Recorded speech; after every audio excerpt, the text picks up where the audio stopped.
Hi everyone, Stacy Whiter here on behalf of Campus Mortgage with part 2 of a 3-part video series on Freddie Mac debt-to-income ratio calculations, what liabilities to include and exclude.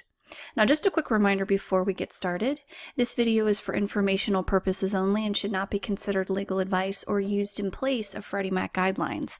Also, this video was issued on February 20th, 2018, and the information contained in this video is subject to change without notice. So we've already covered liabilities that must be included. Now let's take a look at liabilities that can be excluded from the ratios. So starting off with installment debts that have equal to or less than 10 payments remaining.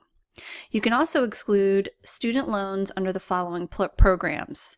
Student loans in forgiveness that will be canceled, discharged, or employment contingent.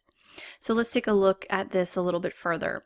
The requirements to exclude these student loan programs is the loan has to have less than 10 payments remaining until the full balance is forgiven, canceled, discharged, or paid by an employer.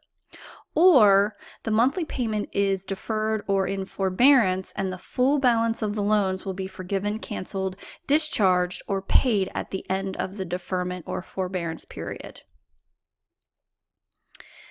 You can also exclude alimony, child support, or maintenance if there are 10 or less payments remaining.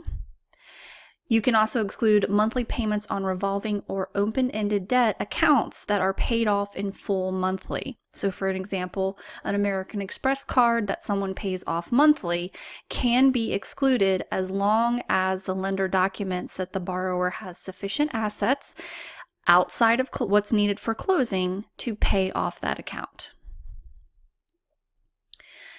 Primary residence that is pending sale due to close before the note date on the subject property can be excluded.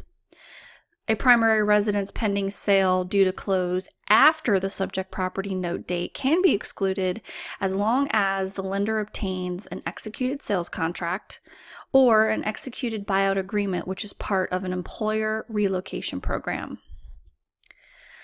Also, what can be excluded is debt that the borrower has paid down or paid off to qualify, but the lender must document that the funds used to pay down or pay off that debt meet guidelines and requirements.